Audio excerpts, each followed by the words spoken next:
Recording in progress.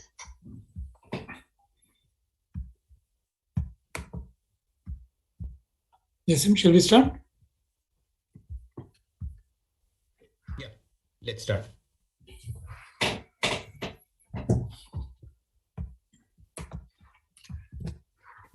Yeah, good evening and welcome. This evening we are having the third event in our series of discussions on the 3 decades of economic reforms in India. We've had a previous discussion in September 2021. Before that, after that, we had one on the power sector last month. And today we are going to discuss the fertilizer crisis in India. Our speakers are Professor Vikas Rawal, my colleagues Prachi Bansal, Suresh Garimella, Sunit Arora, and Suvidya Patel. Professor Vikas Rawal will moderate the discussion, and we have 4 presentations. So over to Professor Vikas Rawal. Hello, everybody. I'm essentially going to play the role of moderation and not really speak very much. What we are discussing today is based on a lot of work that people associated with people who are part of our research group have been undertaking for some time now. The way we would organize the presentations today, in fact, we have 4 presentations rather than 3. But the way these presentations are organized are as follows. We'll start with a presentation by Prachi, who will give us an overview of how the 3 decades of policies in the fertilizer sector, what have been the major changes and their impact, giving us a long-term perspective of what the reforms have meant what has been the focus of reforms in the fertilizer sector. Then I will request Suresh to come in and give us a sense of the current nature of crisis. As some of you might be aware, over the last 1 year or so, India has faced a severe crisis in availability of fertilizers. The prices have been rising, and there's been a lot of turmoil in respect of availability of fertilizer, causing also a lot of distress among farmers. So Suresh is going to talk to us about this crisis, how this crisis is related to the sort of long history of reforms in the fertilizer sector, and what has it meant over the last 1 year, one and a half years. Then we will have 2 presentations, one by Sunit and another by Suvidya. These are all presentations that are based on work. So Sunit and our colleague Pawan have led teams in Madhya Pradesh, looking at the impact of these shortages and rise in prices on farmers in villages in Madhya Pradesh. And Suvidya and Ankur, in fact, are joining right now from Sivani in Haryana.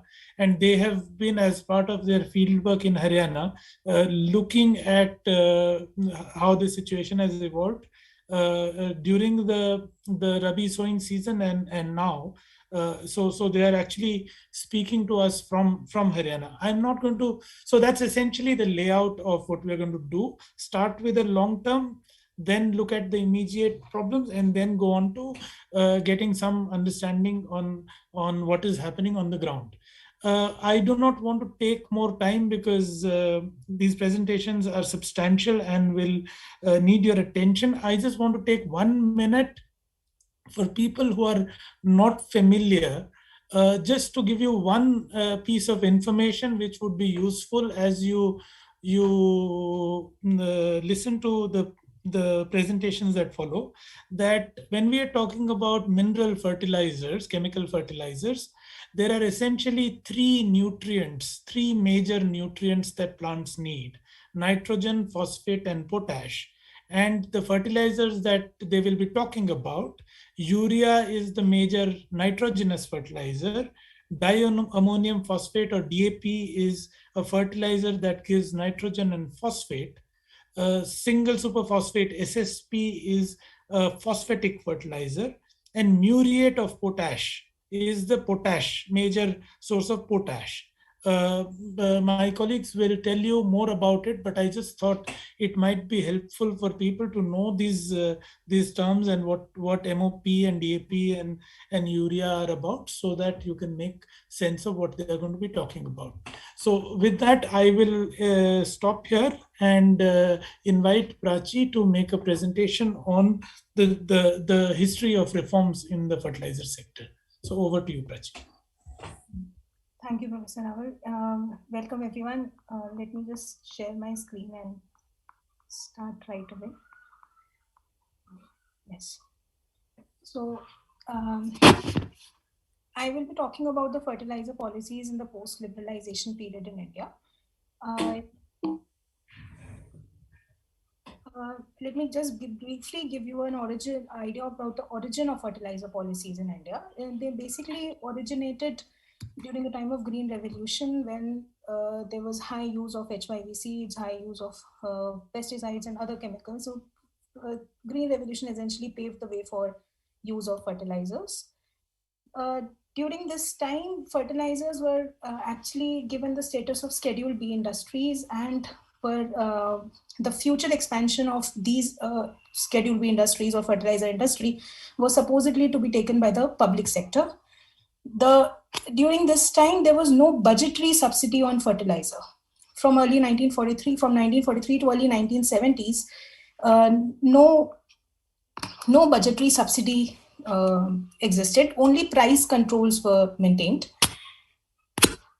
In 1975-76, as the oil crisis happened, there was an increase in our foreign exchange outgo, and there was a need to subsidize both imported and domestic fertilizer.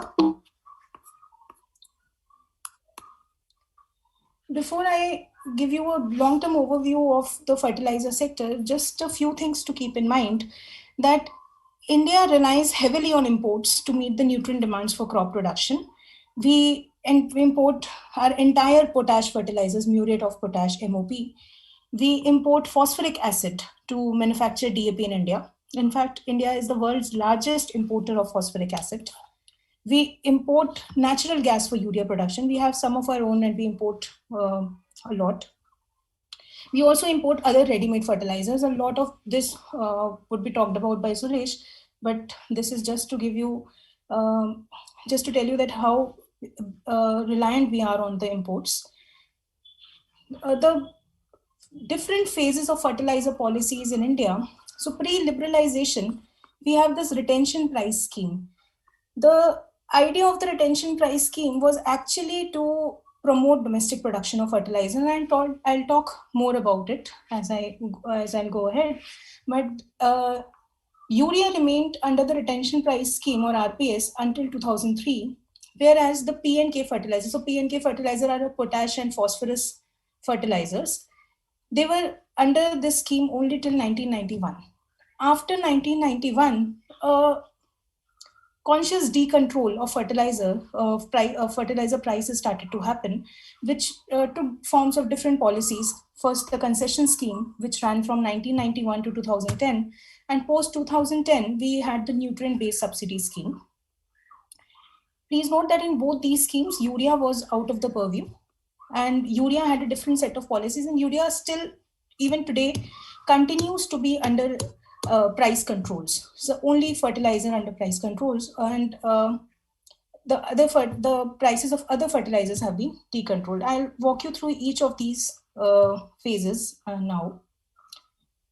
The first phase, the retention price scheme, was the retention price scheme basically regulated the prices and distribution of fertilizers.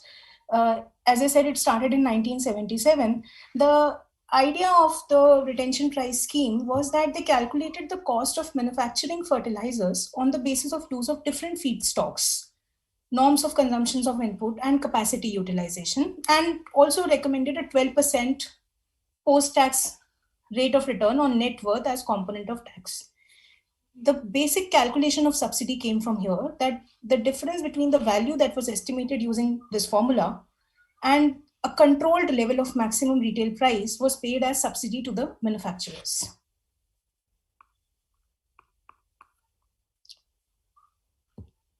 This RPS scheme continued till 1991, and post-liberalization, what we see is a marked, sharp change in the policy consciousness of the state. This period saw a shift from uniform price policy and controlled prices to a regime of decontrolled prices for phosphorus and potash fertilizer. The argument that was given was by this joint parliamentary committee that was set up in 1992, and they argued that potash and phosphatic fertilizers are mainly used by rich farmers, are used for the commercial crops, and therefore we can afford to decontrol the prices of these fertilizers.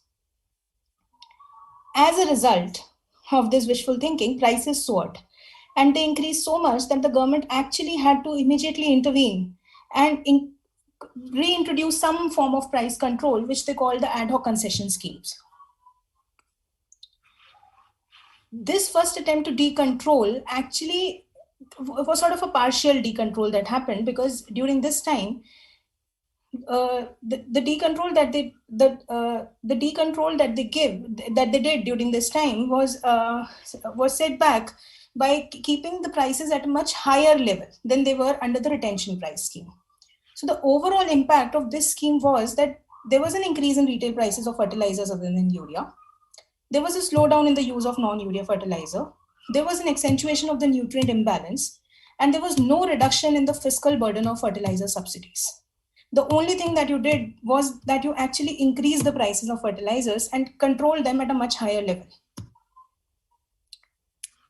What happened to urea during all this time was that after 2002-2003, that is when the retention price scheme was finished and urea came under different policies, we hoped for increasing domestic production of urea. So many steps were taken. We shifted from naphtha as a feedstock in urea production to natural gas as a feedstock.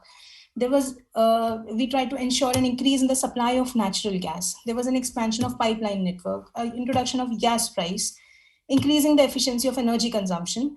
But during all this time, the capacity of urea production that was increased was actually increased primarily by the private sector. About 50% of the installed capacity of urea production was by the private sector. And this is a marked change from the policy consciousness that we had during the early 1950s or before the liberalization period. It's no more the public sector which was driving the increase in production capacities. Successive urea policies after 2003 were actually focused on creating conditions to eventually decontrol urea prices. The idea was that let's make urea production efficient so that eventually you can decontrol urea prices.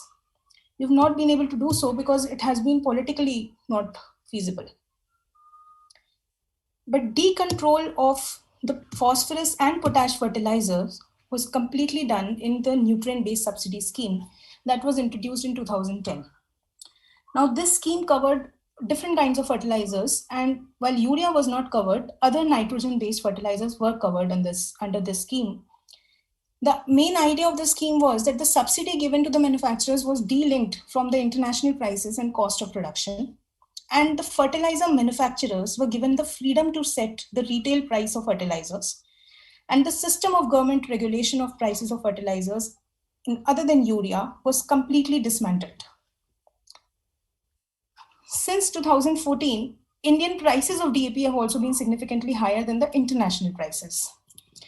A substantial top-up in the form of nutrient-based subsidy over and above the decontrolled prices has meant that while the manufacturers and importers have made windfall profits, farmers have been paying very high prices for DAP. Let me just show you the rise in prices that has happened because of the nutrient-based subsidy scheme. The price of DAP more than doubled from somewhere around 9,000 rupees a ton in 2009-10 to just 1 year to 20,000 rupees per ton. And then it eventually became 25,000 per ton in 2018-19. DAP, when we started at the time of liberalization, DAP was about 1.5 times as expensive as urea. In 2018, it had become about 4.5 times as expensive as urea. The price of muriate of potash, MOP, has also increased from about 4,500 rupees per ton to about 12,000 rupees per ton in just 1 year, and had remained at that level for a long time. Now, interestingly, SSP, the superphosphate, which used to be cheaper than urea, even after liberalization, even until 2010, and was the main phosphatic fertilizers used by the poor farmers, became 1.44 times as expensive than urea in 2018. So this NBS actually hit all the P&K fertilizers and hit the farmers very badly. Now, this diagram illustrates what I'm trying to say here. This black line shows the Indian prices of P&K DAP. And look, during 2010, when we did not have NBS, so NBS started during this time, and the Indian prices started to rise, and they even surpassed the international price. The green line is the international price. So we even surpassed the international price for fertilizers. And you see, this red line shows that what the fertilizer manufacturers were getting. So they were allowed to set whatever price they wanted to, plus they were getting the subsidy from the government. So this whole shaded region is the region of the profits that they were pocketing. Now, having gone through all these policy changes, and the argument always given by the state was that we are trying to reduce the subsidy or increase the production or improve the nutrient balance, what has really happened to production and consumption of all these fertilizers? So let's look at the production and import of DAP. And you see that there has not been any increase in the production of DAP during this time. After 2010, we are more and more reliant on imports. And here I want to share an important fact about the Indian DAP manufacturing. As I said earlier, we are the only ones to import phosphoric acid and manufacture our own DAP. Post 2000s, we have about 30% of our capacity of production of DAP being underutilized. So we have underutilized capacity, but we are not making use of those, use of that capacity. We could have, for example, imported phosphoric acid and manufactured our own DAP, but that is not happening right now because the ready-made DAP is more cheaper. What about urea? The production of urea has also, as you can see, not increased much. So all these shifting from feed naphtha to natural gas and extension of pipeline network, they may have improved the efficiency, but it has not resulted into any significant increase in the production of urea. We are, as you can see, more reliant on imports. Now, consumption. The consumption of these fertilizers also show a very lopsided pattern because DAP, MOP, and SSP have become very expensive. It is urea which is driving the consumption. Farmers are using more and more of urea because that's all that they can afford. Now, these were the major changes that happened in terms of these are the major policy changes that happened after liberalization. But there were a few things that happened after the NDA government came into power, and this was specifically one which needs to be mentioned here: neem coating of urea. So under the new urea policy, the government made it mandatory that all domestically produced urea should be coated with neem oil. The manufacturers and importers were allowed to increase the price of urea by 5% to cover the cost of this neem oil coating. Now, why do we use neem oil? The argument that was given was that neem oil works as a nitrification inhibitor, It will slow down the conversion of nitrogen into nitrates, which are highly soluble, and it will enhance the loss of nitrogen through leaching. So basically, it will improve the nitrogen use efficiency. The slowdown of nitrification was expected to result in higher yields and reduction in consumption of urea. Now, if one would review the literature on the use of nitrification inhibitors in other countries and as international practices, there are chemical nitrification inhibitors that are used. There are biological nitrification inhibitors based on crop rotations and international intercropping. India is the only country to have used something called neem oil herbal extract kind of thing to control this, to control the loss of nitrogen. What has been the empirical evidence of this policy? So a number of experimental studies are done under control condition, and they found that under control condition, a little bit of improvement in in nitrogen use efficiency happens, but the biochemistry effect of this is not known. And once you move to the field conditions, the impact of neem coating on yields and nitrogen use efficiency is insignificant.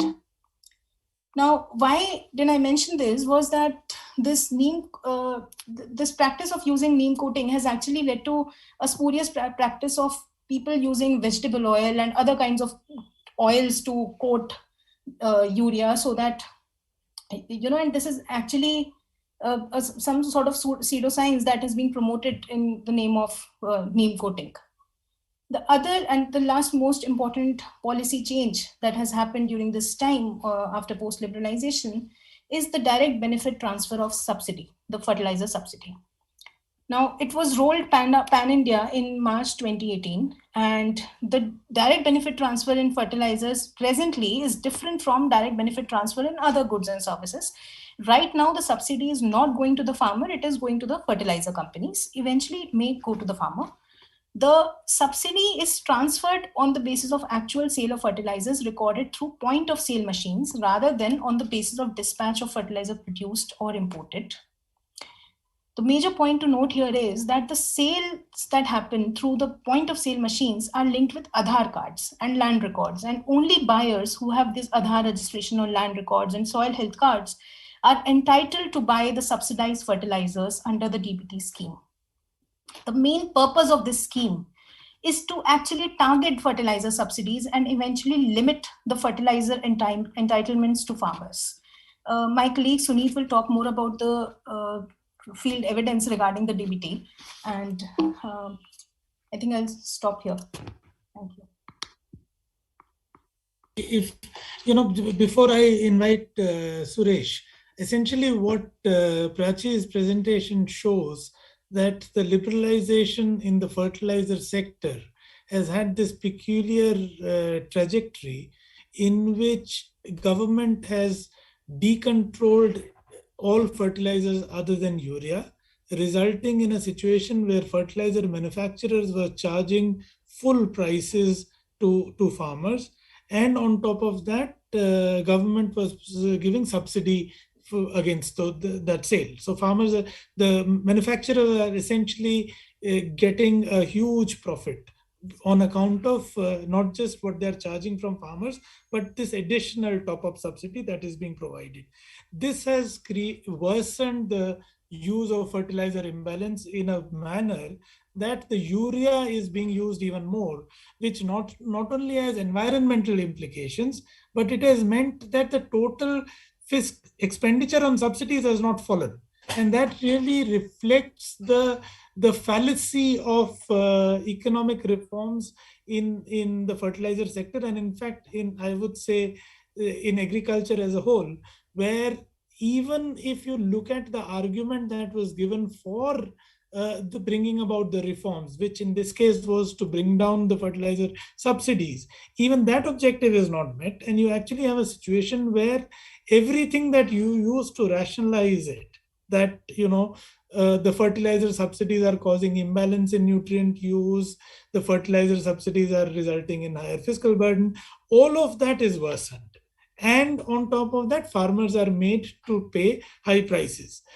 In addition to this, what has happened during this period is that India compromised its domestic production capacity of fertilizers and became increasingly import dependent. So we have a deregulated environment in which prices are linked with world prices.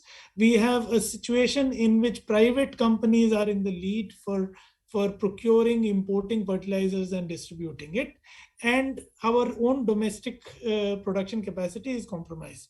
Now, let me invite Suresh to tell us how this how this background actually led to the crisis that we are facing today, and what this crisis has been like. So over to Suresh.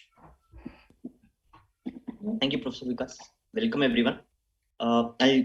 Let me share my screen, start presentation.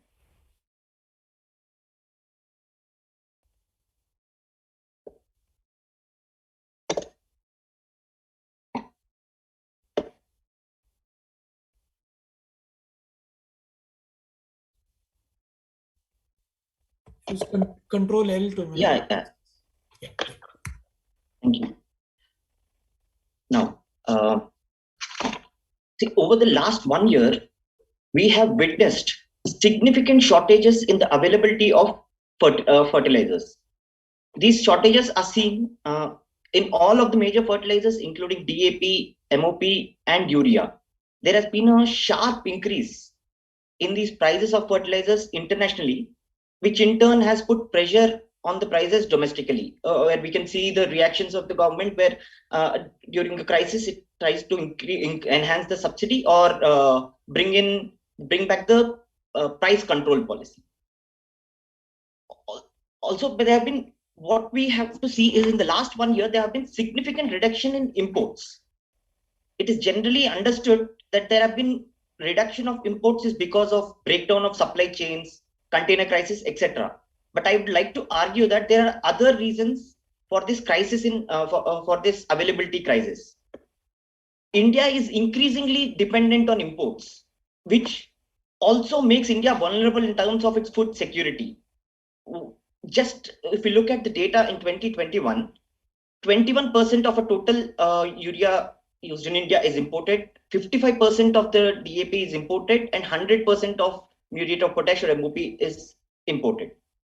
Now, as Prachi also was talking about domestic production and imports, the domestic production and import, if you look at in the last 10 years, the pink gives here about the import and the blue gives the production. The production of DAP and urea as well has seen only a very marginal increase, whereas more than 50%, as I was saying, of production or of DAP is relied on imports, and the reliance on urea or import of urea has been consistently over the years increasing. And the production capabilities are underutilized, or there are major investments to increase the production capabilities. Also, if we look at this graph here, which gives the availability of DAP and MOP between January 2020 and November 21 in comparison with the corresponding months in 2019. Since March 2020, there have been shortages in availability of DAP and MOP. There's a slight between November and January. There's a slight availability and positive, but overall, if you see, there has been a consistent shortage of availability of DAP, MOP, and not just DAP and MOP. It is the same in the case of urea as well. It starts from March 2020 and it has been consistently low over the years. Now, one of the reasons also is the increase in international prices. Between Jan 2021 and 2022, urea has increased with 213%, DAP around 128%, MOP over 93%, with ammonia over 295%, etc., etc. And these increase in prices, international prices, can be seen where urea has increased since July 2021, and same with the case with ammonia, which increased slightly started earlier in March and April 21, and DAP since April 2021, the same with phosphoric. phosphoric acid. Then in 2020, these prices started increasing post March and April 2021. And what we have to see importantly, this graph shows here is the decline in import of DAP. Between Jan, February, and March, April, there has been a consistent decline. This graph shows the monthly import of DAP in 2021 in relation to 2019. The pink graph gives your pink line gives the monthly import of DAP in 2019, and the blue line gives about the monthly imports in 2021. In between January to March and April, there has been a decline in imports and a sharp decline in imports in August and September. This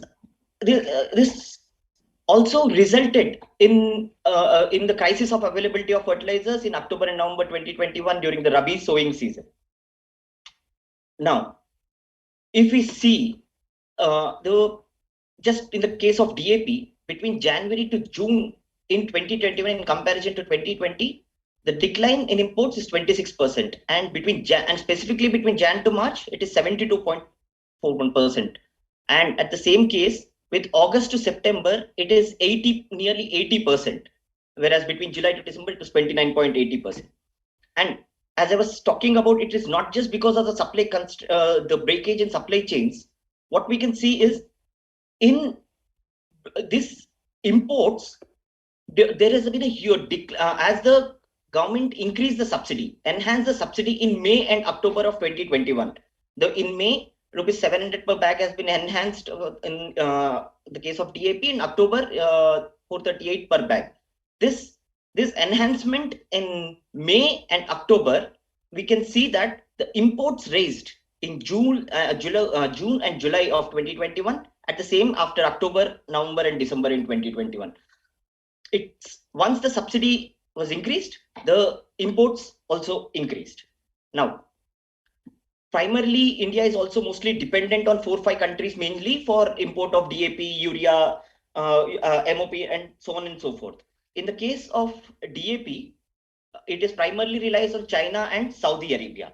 In 2021, 37% of DAP was imported from China and 37% from Saudi Arabia.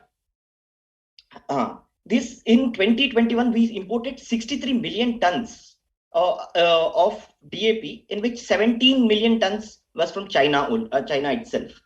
In the case of urea, this urea, 35% of our urea imports are from China, and earlier we also relied more than 25% of our imports were coming from Iran. The light brown shade here gives Iran, and the later this shade gives here about this color gives here about Oman.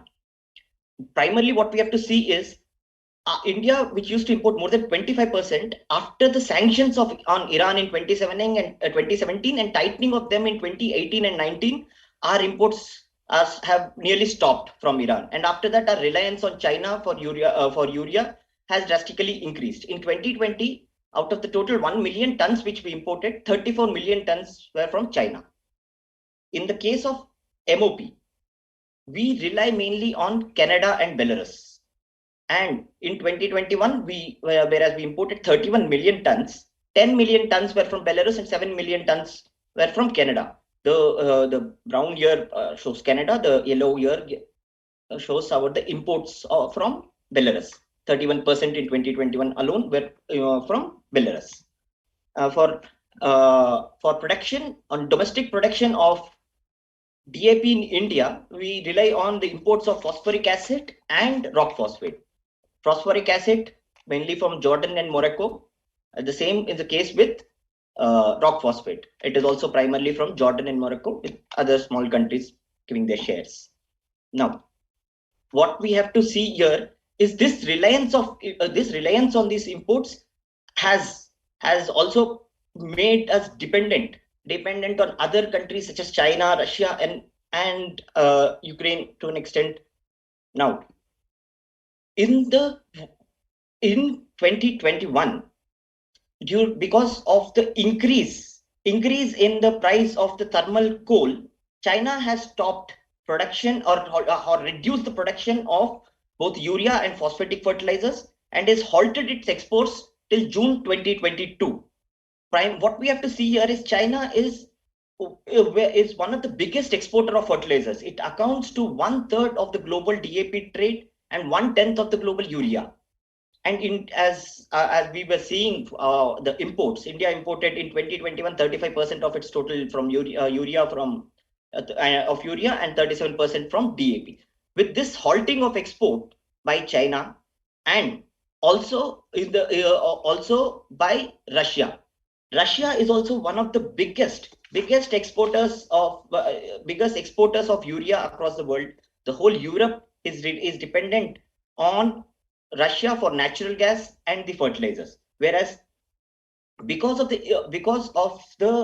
drastic increase in prices of natural gas in 2021 and one of the main ingredient for production of urea, Russia also has restricted the production and halted the export of fertilizers till June 2022, and it completely banned, stopped the export of ammonium nitrate till March 2022, and which probably would be extended now. Now, as we talk in the case of Belarus, is India is one of the biggest importer of MOP from Belarus, and Belarus is the second biggest producer of MOP. In the sanctions on Belarus by US, EU, and Canada on Belarus Kali, mainly the export arm of Belarus Potash Company, has led to increase in the prices in the later price. The sanctions by the US, EU, and Canada have started in June 2021 with the tightening of the sanctions in August 2021. And China and Canada, which is one of the first biggest producer and another biggest producer of potash, has promised to increase the production, but it would not be able to match the volumes of production by Belarus. And because of the sanctions on Belarus, the whole potash export has been impacted. Indian companies have deals with the Belarusian companies till December 2021, which lapsed, and then no new deals have been signed yet. As such, making the import of potash vulnerable in India, vulnerable in the import of potash. Now, apart from this crisis, apart from the Russia and Belarus and sanctions, also the recent Russia-Ukrainian crisis also led to the further increase of prices of crude oil and natural gas, which has imported, and the physical disruption of the supply chains for exports from Russia and Ukraine. And as Europe relies on Russia for natural gas and fertilizers, automatically there would be competition for other countries, which would lead to further increase of prices of the fertilizers. What we can see about the response of the government over the time, what we can see is there have been mostly knee-jerk reactions by the government. Whenever there is a crisis, whenever there is a sudden increase in prices or imports reduce, it increases or enhances the subsidy. But there have been no major capital investments to ensure or increase the domestic production capabilities of the prices. It has also brought in the price control by setting a reasonable price. The price has not been mandated, but it says a reasonable price, quote unquote, which under which the DAP, MOP, and urea has to be sold. Though India has increased or had to enhance the subsidies only in the last year twice, we can see in the budget 22 and 23, the allotment for fertilizer subsidy has been 25% less than the revised estimates of 2021 and 2022. Now, apart from this, also in the recent times, the government has brought in the IPNM bill, or Integrated Plan Nutrition Management Bill, which replaces the Fertilizer Movement Control Order of 1973 and Fertilizer Inorganic, Organic and Mixed Control Order of 1985. Basically, fertilizers which are part of the essential commodities will be now taken out from the list now. And quote unquote, this Integrated Plan Nutrition Management Bill has been to look at to mainly control and look at the price management and the differentiation of agriculture use and industrial use of fertilizers has been discarded from this new IPNM, integrated plant nutrition management bill. Also, the energy crisis across the world, be it coal in China or natural gas in Russia, is precipitating and continuing. This this crisis has led to the shortages of availability internationally and with domestically. And this primary now, in order to ensure that farmers get there is availability of fertilizers at affordable rates, India needs to look at long-term investments, increase the subsidies, and immediately look for having alternative sources, have long-term deals with different countries to ensure that there are reserves and continuous supply of these fertilizers. Also, if we don't take immediate action or they don't take responsibility and immediate action to ensure availability of fertilizers of farmers at affordable rates, we will seeing a replay of this crisis, which happened in October and November of 2021 during the sowing season in Rabi, we might see the replay in the sowing season in Kharif in the coming time, and in the Rabi in the late stage. Thank you. Thank you, Suresh. So essentially, we see that the structural changes that had been introduced through the policies of economic reforms in the fertilizer sector, deregulation in particular, and this increased reliance on imports have created a peculiar, situation of vulnerability in the context of fertilizers, which are of strategic importance for India's food security. And we find that over this period, when there has been a lot of disruption globally in availability of fertilizer, that has a direct impact on what is happening in India. What is unfortunate is that the response to this crisis has been essentially knee-jerk reactions in terms of, bringing back controls at the moment, introducing this new bill, but not really taking any strategic decisions in terms of securing raw material supplies, improving utilization of, in fact, installed capacity of fertilizer manufacturing. So, the installed capacity of Indian fertilizer plants is very, the capacity utilization is very low. So improving those things, all of that has not been done. You have essentially just sort of done ad hoc increases in subsidies, brought back controls, and hoping that the situation internationally would ease out. But now let us look at what has been the impact of this. Over the last two seasons in particular, during Kharif and Rabi of the current season, there were severe shortages in availability of fertilizers were reported. This was a major news at the time of sowing. So what was it, and how was what was the impact on the ground? How was it felt? What were the kinds of problems that farmers faced? Let's listen to that first from Sunit, who along with Pawan and others has done fieldwork in Madhya Pradesh, and then from Suvidya, who's going to present the fieldwork from Haryana. So over to Sunit first. Thank you, Professor Raval. Good evening, everyone. Let me just share my screen.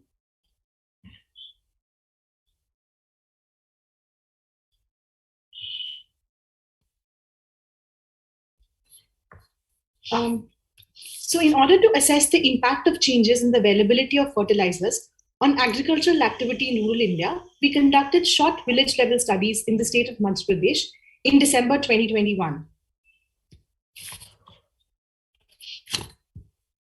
The two study villages are the village of Avli in Hoshangabad district and the village of Bastoli in Morena district.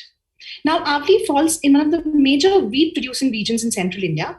It is irrigated by a canal from a nearby reservoir.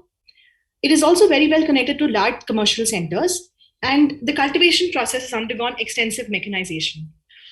Bastoli, on the other hand, is a relatively backward village in terms of amenities.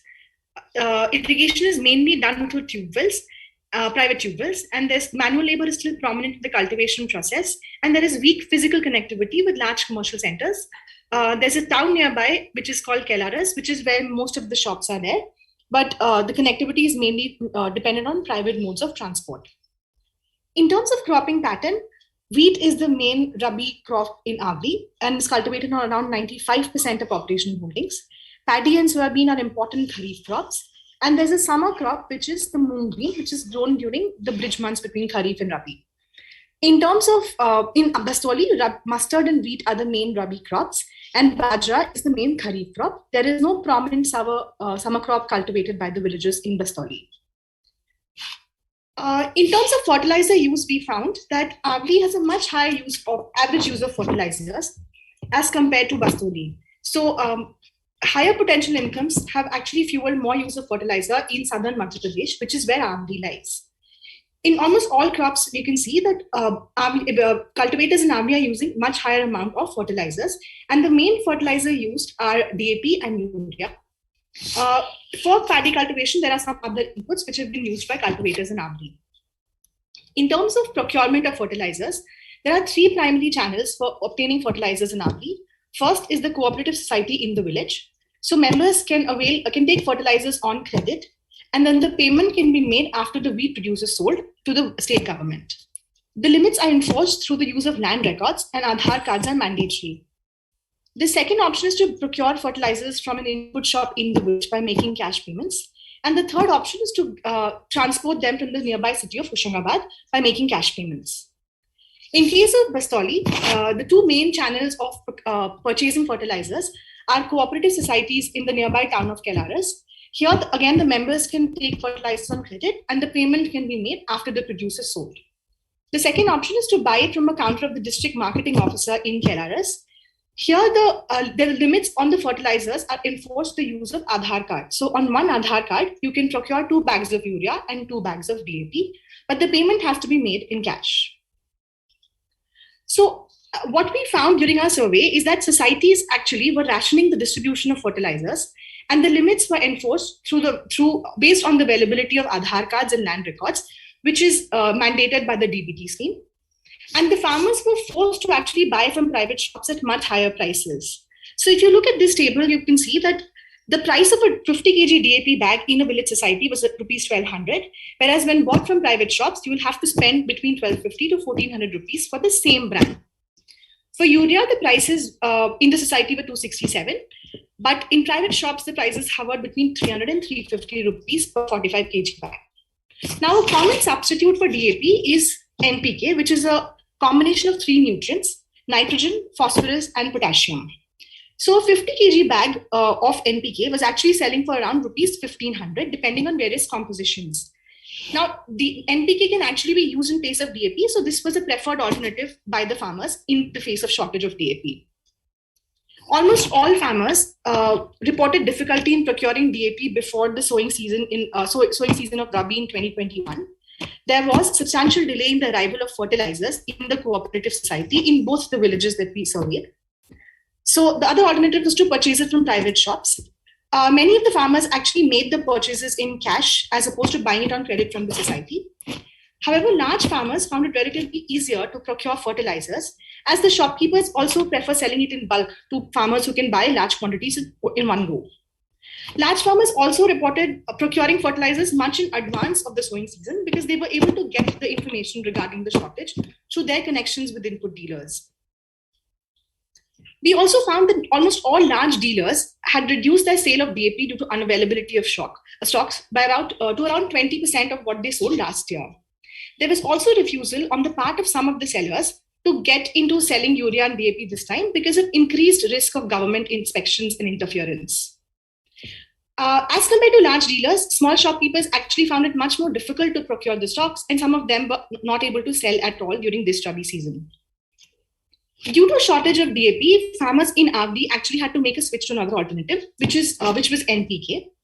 But the switch to NPK actually increased the cost of cultivation due to 3 main reasons. First is the direct difference in price. So a 50 kg bag of DAP would cost them between 1250 to 1400 when bought from a private source, whereas they would have to spend around 1500 for the same amount of NPK. So this was the direct difference in price. Moreover, due to uncertainty regarding the impact on yields due to unavailability of DAP, farmers ended up using larger amounts of NPK. So this led to another difference in cost of cultivation. And also to aid plant growth, there was use of some other inputs, again to make up for the uncertainty in the impact on yields. So this meant a substantial increase in cost of cultivation, plus the mode of payment changed from credit to cash.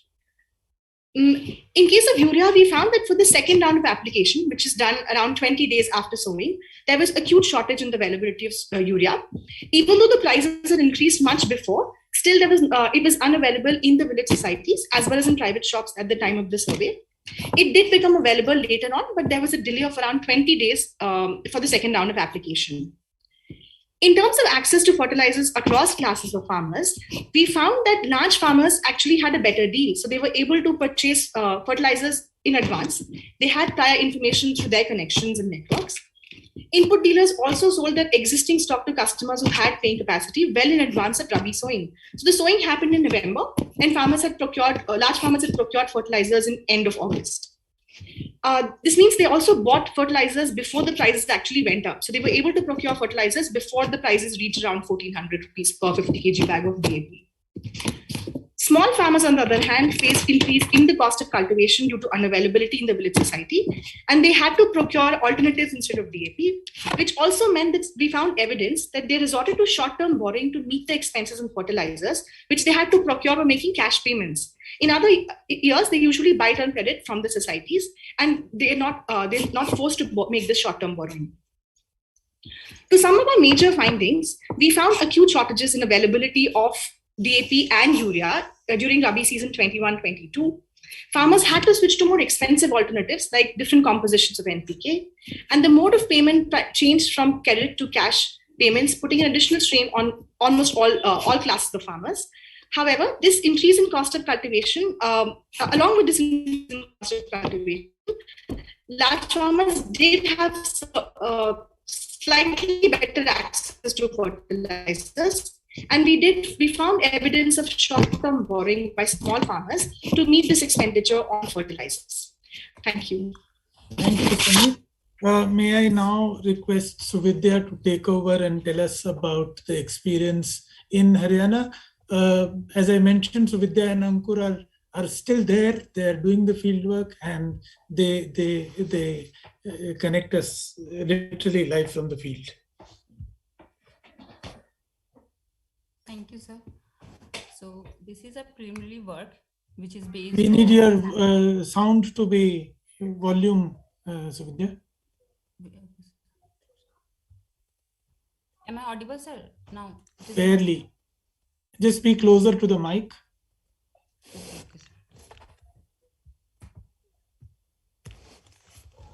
Is it better now, sir? Well, just about, but yeah, carry on.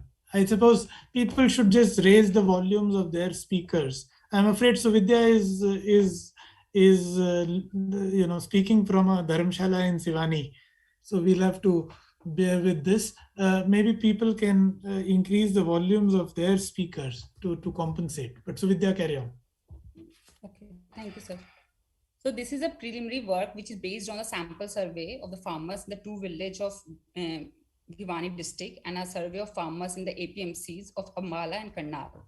So along with this, we have interviewed 8 fertilizer dealers and 2 distributors at various locations in Haryana. So the table shows the shortfall in the sales of urea and DAP in the surveyed stores.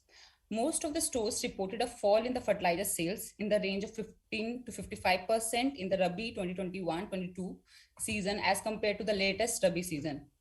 Last Rabi season. So the shortfall in the DAP was higher than that in urea.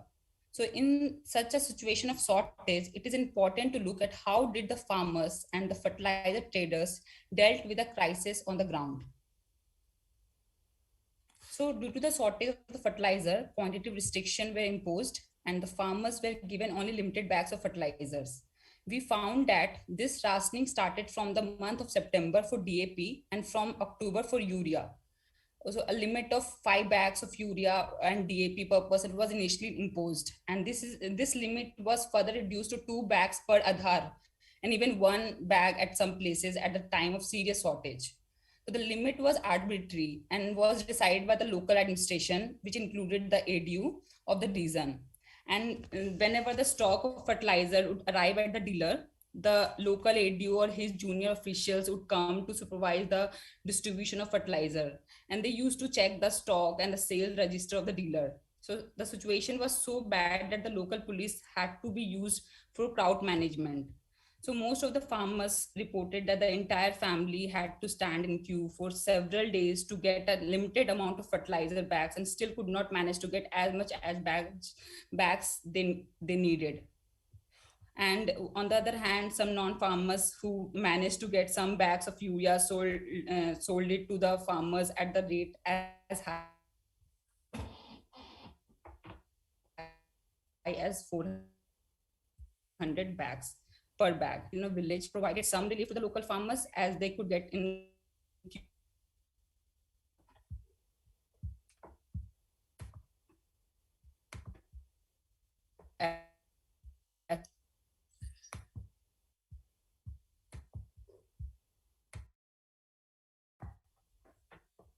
Sorry, Suvidya, we've lost you.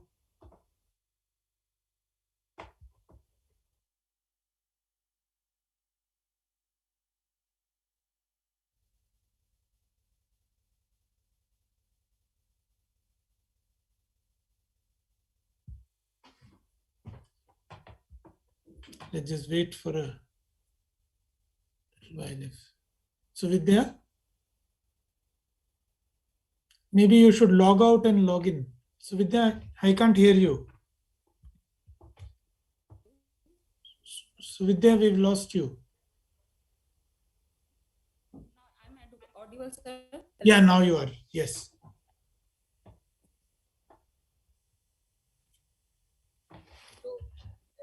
So I was talking about the rationing. Just 1 second, Suvidya. Does Ambika have your presentation? In which case she can perhaps share the screen and you can turn off your video, etc. It might become easier. Yes, I have turned off the video for the connection only. But yeah, but if the presentation is available here. The presentation is visible now. I am okay. Carry on. Carry on. So the first thing was the rationing of due to the shortage of the urea and DAP. The first thing was quantity restriction, and the second was the alternative products was introduced in the markets. So due to the shortage of DAP and urea, many alternative products were being sold to the farmers. Initially, the farmer had to shift to SSP through, although they preferred DAP, but within few days only the SSP was also out of stock, and the farmers were then offered NPK. However, there was only limited stock of NPK as well, and the price of NPK increased from 1185 rupees per bag to 1485 per bag. So at the time of severe shortage, many new products such as bio DAP, liquid DAP were offered to the farmers. And as the advertisement poster shows, these products were claimed to be the substitute of DAP.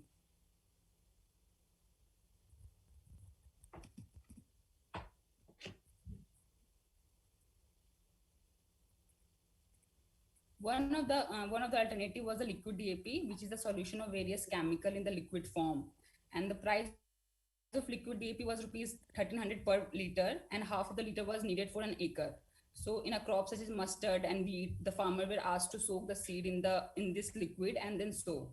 However, it could not become popular among the farmers, and its use remained very low. And in cotton, some farmers used it by applying through drip irrigation. And one interesting alternative was the bio DAP. So it is a kind of manure which contains less amount of phosphate phosphate in the soil, along with some kind of bacteria. And all the fertilizer shops have reported that it was the first time that they were selling these products. And the fertilizer crisis was to such an extent that farmers had no other option but to purchase these kind of products. And dealer also pushed this product without knowing its effectiveness, because they were earning a large margin in such products. Like while the cost price of one such bio DAP was around 400 per bags, but the selling price was between 1000 to 200 per bag. So they are having large margin in these products.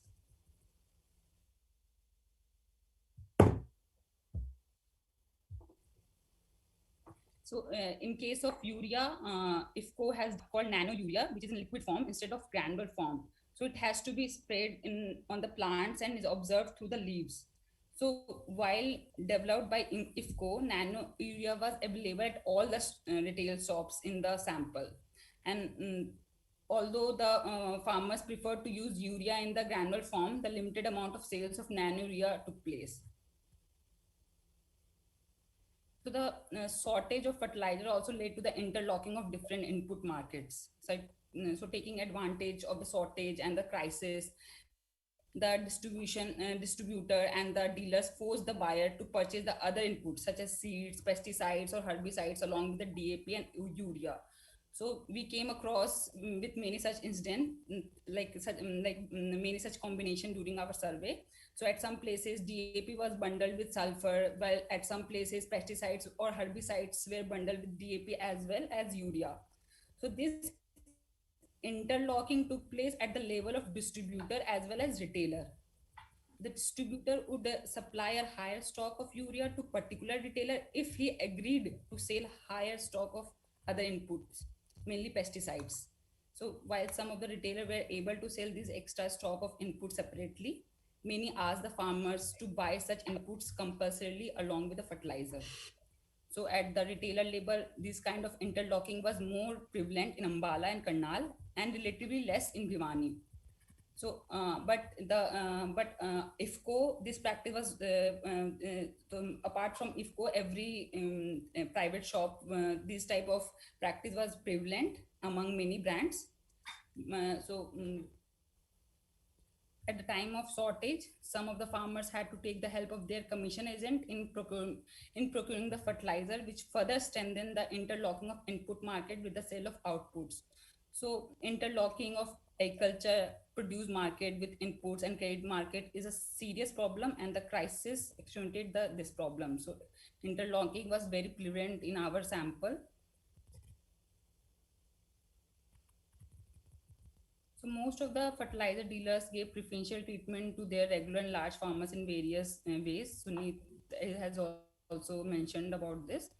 So in different forms, like in one, many retailer reported that they kept around 1/3 of their stock for regular farmers and distributed on the rest through the rationing system. Secondly, information of arrival of new stock was provided to their regular farmers by the dealers. So the retailer get the information regarding the arrival of their stock, and they informed their preferred customer in advance about the date of arrival, while the rest of the farmers would come to know the availability of stock much later. So most of the large farmers in our sample have reported that they managed to get that all the needed bags at once through the dealers. And most retailer reported that they were this type of preferential treatment was given to farmers by their shops, but also other kind of preferential treatment by the political influencing parties as well. Like most retailer reported that they were approached by various political influencing or administrative official to provide fertilizer to certain farmers, which they had to oblige. Like for example, one retailer were asked to provide fertilizer by the ADO only, and another by the DSP, and so on. So in the recent few days, farmers have been rushing to buy another important farm input, which is fuel. So many farmers are now stocking diesel in large quantities. They were expecting a rise in fuel prices and therefore want to buy as much as they can before the price rise. So the picture shows a drum with a capacity of 220 liters full of diesel, and such drums are used by farmers to store the fuel. So they are paying ₹600 to buy such drums. So in our survey, in our village survey in Bhiwani district, a large number of farmers have stored at least 3-4 such drums of fuel, while those who own thresher or combined harvester have stored more than 20 drums. So sudden increase in the demand of such drums has led to increase in the price of drums to ₹900 to 1,200. One farmer has also reported that these drums are now being sold at the petrol pump itself. So this shows that in the situation when there's a likely shortage or when there's a speculation about prices, people naturally start to stock. So the large farmers have already started the effort to procure the stock of DAP in the for the coming Kharif season. So if the supply is not properly maintained, it is very likely that the situation will be the same or even worse in the coming season as well. Thank you, sir. Thank you, Suvidya. Thank you very much for this very useful presentation. So both the presentation from Madhya Pradesh and from Haryana show us how not only there were shortages, these shortages are then dealt with in peculiar ways by imposing rationing, by making use of Aadhaar card mandatory, by making use of introducing the identification with land records, and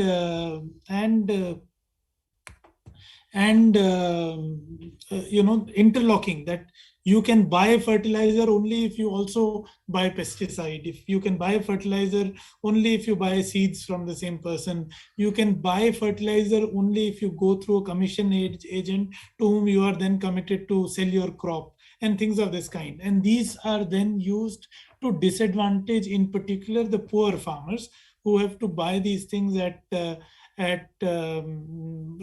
small quantities, but they don't have access to credit, and so on and so forth.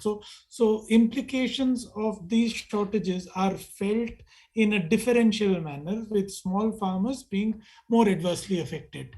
So I think that basically completes the story that we wanted to cover from the long-term perspectives that Prachi presented, to the macroeconomics of the current crisis presented by Suresh, and then these two very nice presentations on the impact in the villages that were seen. With that, I would invite questions. There are already some questions in the chat box, which I would request the presenters to look at, and they can start taking them on one by one. There are some questions for Prachi. In the meanwhile, may I request others to start posing questions? And if you are, since it's a group of 50 people, many of whom, if you have questions that you would ask in person, if you raise your hand, we can perhaps unmute you and allow you to speak as well. But can we start with Prachi responding to some of the questions that have been raised? Yes, I can only see Nachiket's questions. Can I? Yeah, can you respond to that? I think those are the questions for you. Okay. So yes, so the question is that neem coating is, the argument for neem coating was to divert it for non-agricultural, to deter the diversion to non-agricultural inputs, and if there is any evidence of fall in such diversion. So first, I would like to say that the diversion to other than industrial use, other than agricultural use of urea is very little. There is industrial use of urea, but that was very little. And the stated objective of neem coating, the two main objectives. The first one was actually inhibiting to use it as a nitrification inhibitor. So to prevent, to improve nitrogen use efficiency. And that has not been achieved. That's the first. Yeah, just 1 second. Prachi, in case of neem coating, one related question is also that, nobody knows how much, where is all this neem oil coming from? If it were the case that all the urea of the country was being coated with neem oil, how much neem oil is required and where that neem oil is coming from is something that nobody has an answer to. Yes. So there is also that issue. So yeah, let me just give the number for that. So the government states that you need at least 800 grams of neem oil per ton of urea. And to do that, it requires an annual supply over 26,000 tons of neem oil, which in turn actually needs 0.26 million tons of neem seed. And the amount of neem trees that we have, we can only cover about 15% of our total urea production. So in fact, we feel, so that's why you have all those spurious vegetable oil, this oil, that oil being used, because you don't have so much of neem oil also, even if it were to increase the yields. There are also some a couple of questions about the direct benefit transfer. In particular, how the land, whether there is a provision for linkage with land records. Is it there in the regulations, or is it just being implemented? So I suppose that's a question that both Prachi and Sunit and Suvidya might want to answer on what was the nature of this insistence on linkage with land reforms. Is it mandatory, or is it just being imposed locally? So the stated objective in DBT is that you link it with Aadhaar card, with the land records, and with the soil health cards. Now it has, as Sunit and Suvidya may answer also, that it's different for different states right now, because they're making it pan-India. Maybe Sunit and Suvidya can answer that better, but on statement they have all these. In the stated policy, there is a linkage with land records. There is, of course, a linkage for land record, and that's how they actually want to ensure the entitlement, that per acre, how large farmers or small farmers, how much they can have. Sunit, do you want to say something on this? I will also answer Chikit's question to me. So even within the state, like I'll just switch off my video. I think the internet is unstable. Yeah. So even within the state, we found very different versions. So in one part of the state, which is, we found that it was actually enforced through the presence of land records. So for 1 acre of land ownership, you could get 2 bags of DAP and 2 bags of urea. In Bastoli, however, we found that the only mandatory requirement was the presence of an Aadhaar card. So based on Aadhaar card, irrespective of how much land you own, you could take in one go 2 bags of DAP and 2 bags of urea. So this actually links to the way local administration is working right now, because the infrastructure is available, but the policy is not playing out in the same way in different parts. That also links to the supply and demand mechanism. So in Avli, there's much higher use of fertilizer, so the shortage was greater.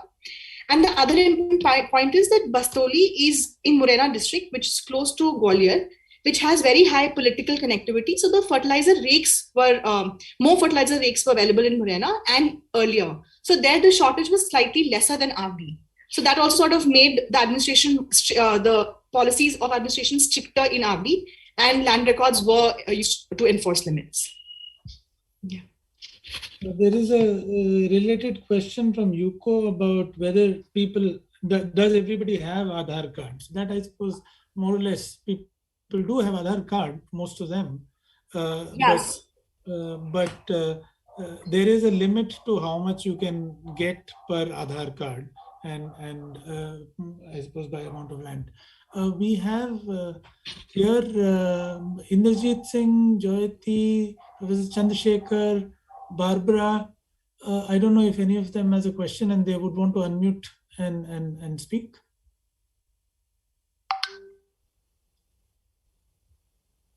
Sir, hello. Am I audible? Hello. Yes, Vidya. Sir, to the last question, like as Prachi said, it was not informed. So land record was not required in case of Haryana for the purchase of fertilizer, but only Aadhaar card was mandatory to buy the fertilizer. Without Aadhaar card, it's not available. Before somebody speaks, if I am I audible? Yes.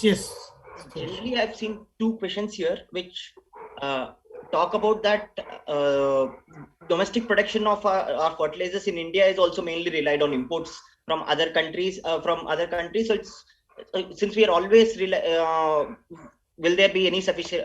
Will there be any self-sufficiency? So on and will there be any self-sufficiency? And we'll always be dependent on imports. So what can we do, or any other alternatives for synthetic fertilizers? Largely, if I look at all the questions, what I understood. See, at the end of the day, one thing to be understood is fertilizers are still prepared from non-renewable natural resources. So there is no end. It is nothing like it's continuous or uninterrupted or extreme case of like unlimited supply of these fertilizers. That is not the case. But also the rock phosphate reserves, if there is no immediate threat that these reserves are going to be finished, they are there for next a century or 2 centuries. But what primarily I also want to point it out or look into it is, earlier 3-4 decades back, when the public sector companies were the prime in the production, and the prime companies in the production, they help develop a technology. I think across the world, mostly India is dependent on this. Only India uses this technology where the rock phosphate is made into phosphoric acid, so that it becomes easier for the cost of production, or the cost of transportation, etc., becomes easier. So that is brought into India, and fertilizer is produced in India. See, these kind of new innovations, or these kind of other aspects are largely missing in the later times. We are primarily dependent, as it is understood, as from Prachi's presentation also, we have seen that over the later times, internationally, the already produced DAP price was lower than what was being domestically produced. We still relied on imports, and now suddenly, when there's a huge spike in the prices, international prices, or any other reasons, or any other geopolitical reasons across the world, since we are dependent on that, there is an immediate threat in the crisis of availability. So that I think that immediate crisis would not have happened. Also, the large public sector companies also had long-term deals, and per capita consumption of fertilizer vis-a-vis per acre production is in India is relatively higher. So depending on these fertilizers and continuously or reducing that usage, trying to going among the farmers, and more schemes or more explanatory things or judicious use, etc. All these programs should have to be developed over the years, or should have to be continuously worked on it.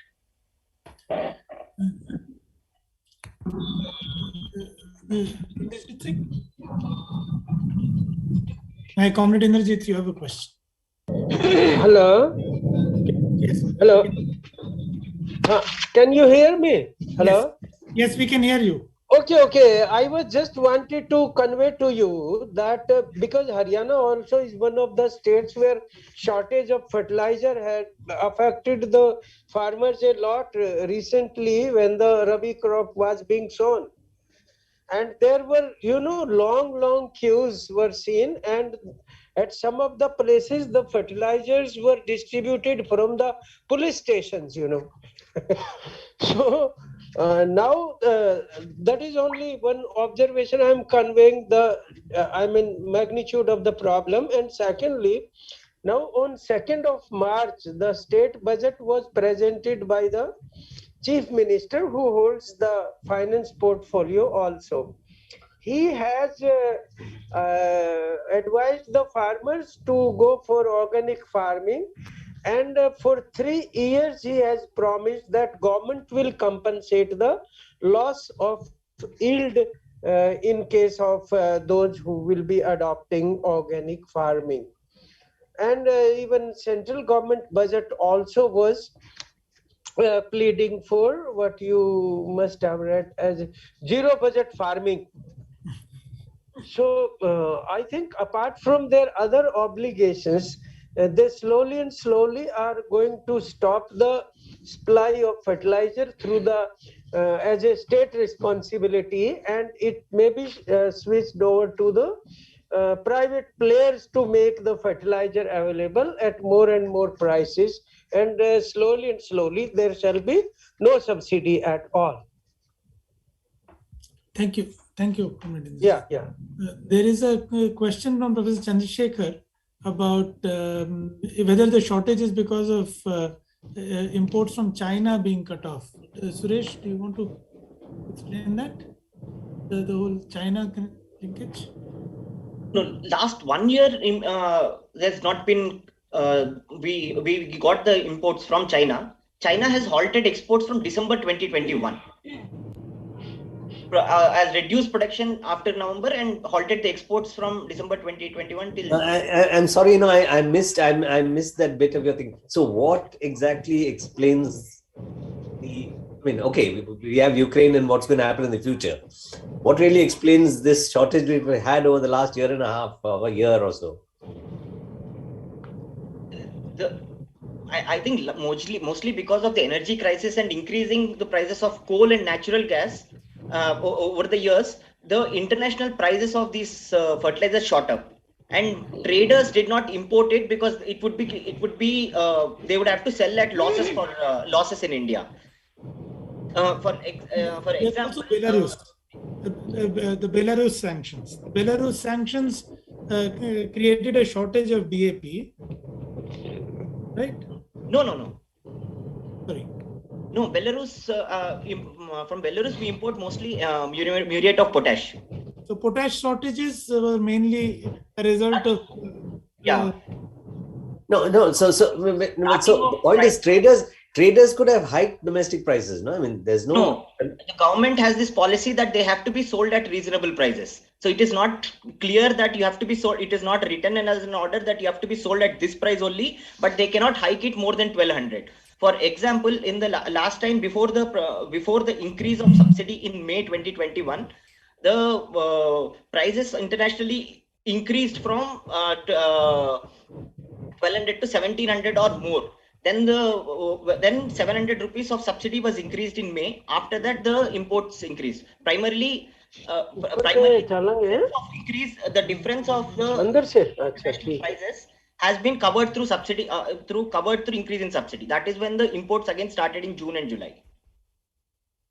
So in essence, you're saying that because of the fact that their price difference wouldn't be covered, they don't import till such time as the government makes an announcement. Yes, and government has been late. They have made that announcement and they tried to intervene, but it has been late. That is why we see that decrease of imports in August and September, and again the hike in imports post October, November. Okay, thank you so much. Yeah. Subhash Surendran Padmaja, if somebody can unmute her. Yes. Hello, Professor. Suresh, I congratulate everyone for the good presentation, especially the field insights.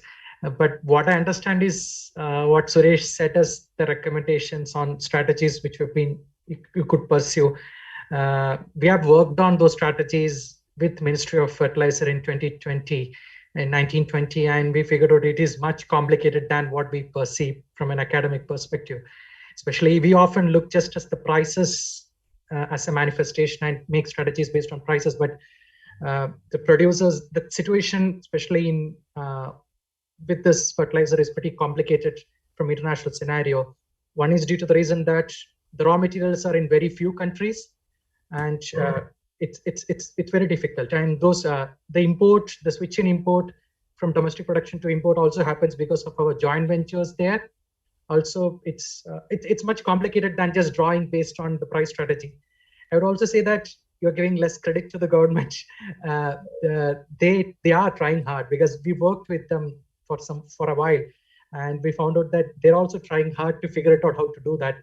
But it's much complicated than just looking at the prices. You could just look into how those industries operate, and there is an often tendency of comparing the prices of urea, DAP, and K.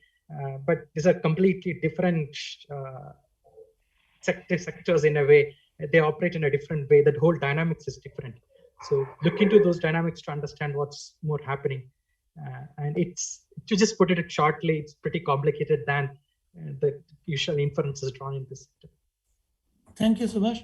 I think while the point you made must be, I see the point you're making, but also has to understand that, in fact, I think what's coming out of these presentations is exactly opposite of this. That is that during the post-liberalization period, this entire sort of history of deregulation has been one where the strategies for procuring fertilizer have been left to market signals, where you basically said that, private importers, depending on the price situation, would decide what they import and how much they import, where they import from, rather than a framework in which government took the lead in strategically identifying sources of raw materials and production. You do that now when there is a crisis. So when there is a crisis, you bring back price controls and you start scrambling for what to do.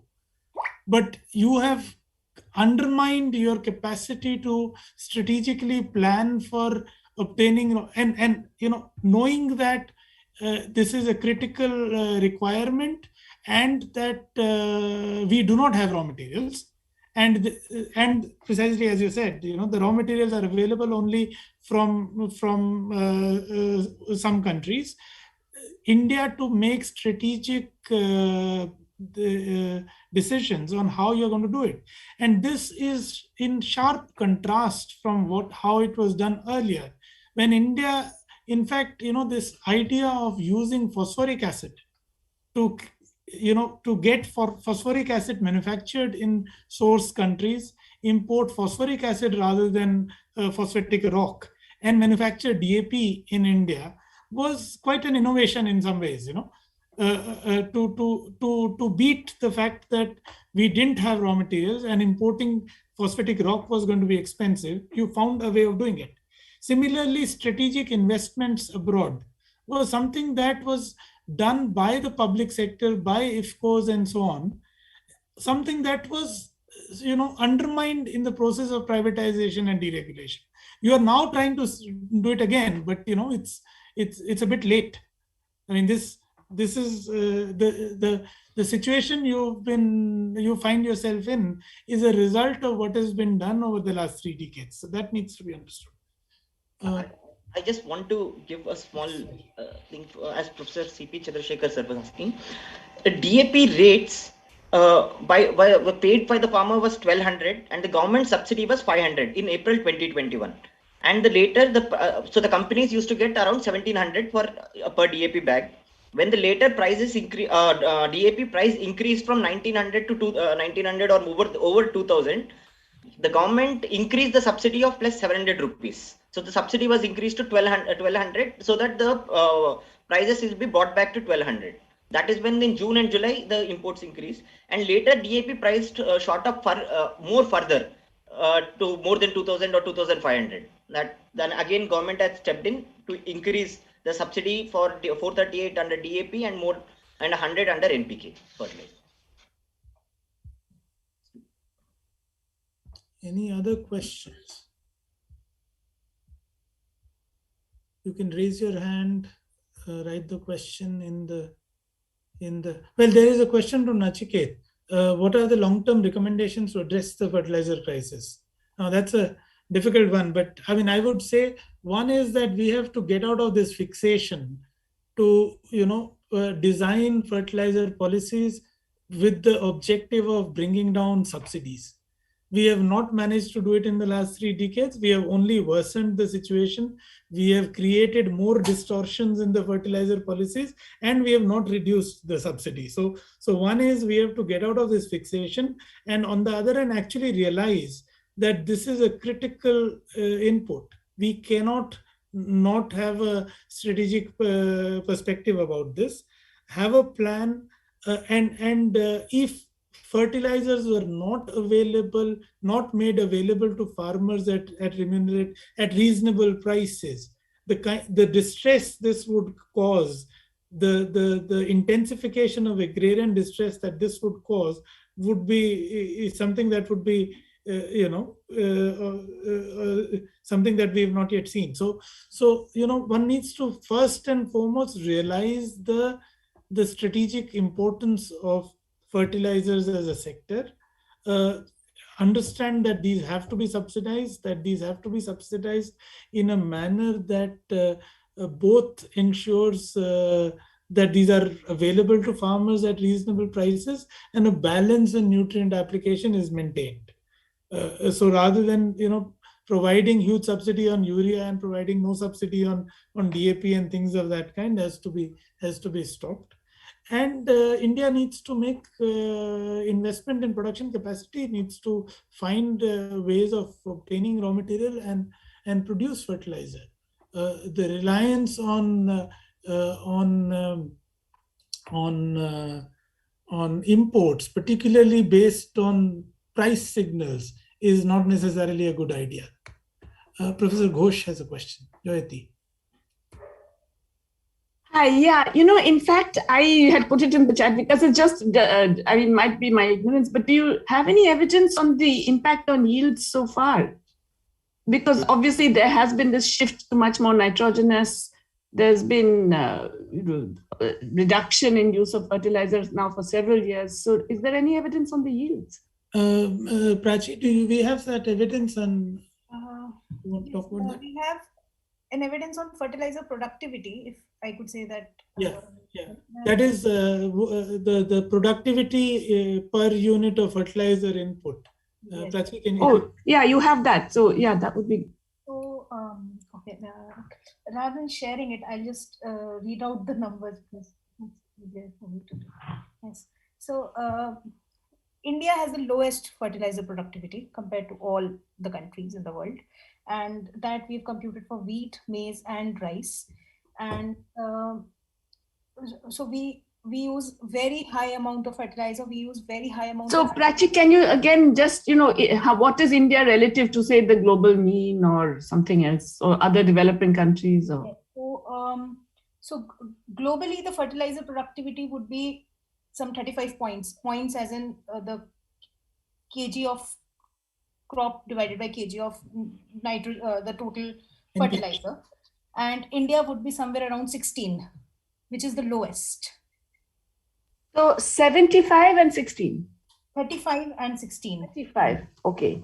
And what less than half. Russia would be 66. So Russia would be so high. They are using more fertilizer, but they are also having very high yields.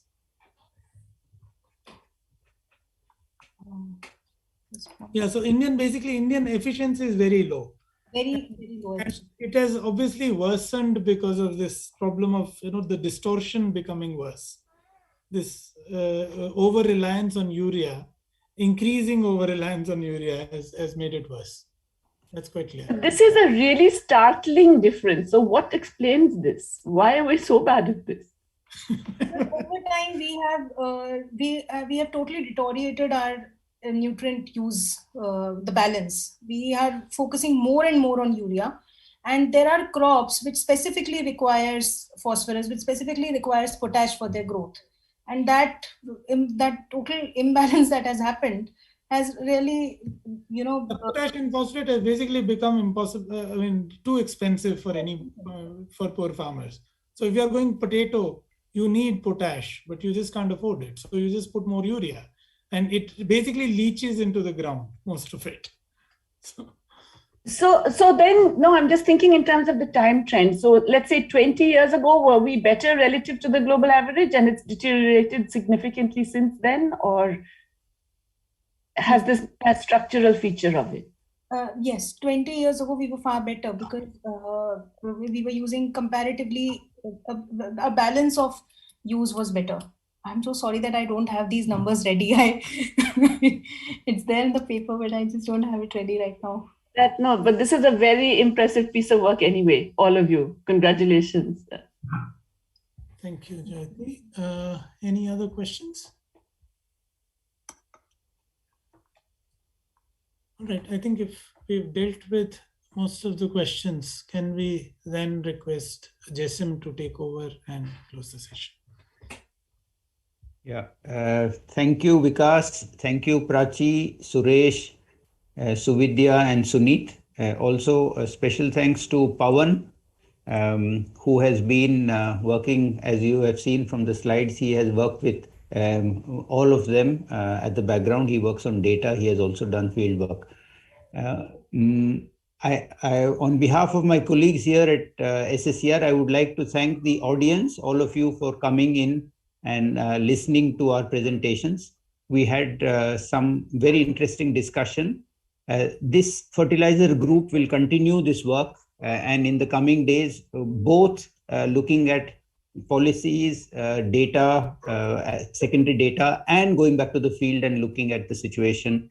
We will continue doing this, and we will come back with presentations and our findings. Thank you very much. As I said in the beginning, this is the third presentation in our series on the 3 decades of economic reforms. we will have more presentations coming in the weeks and months ahead.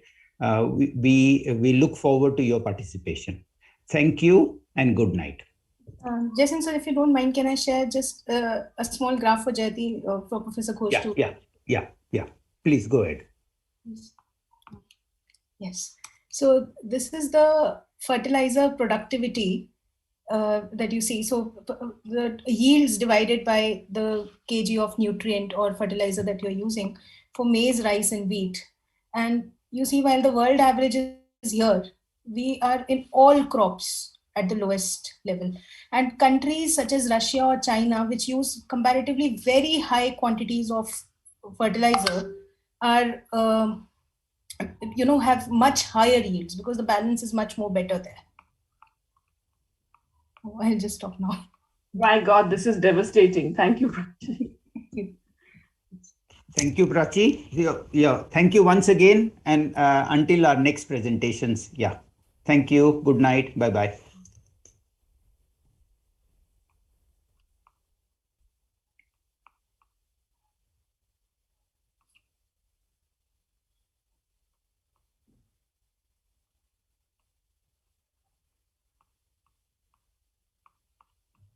Recording stopped.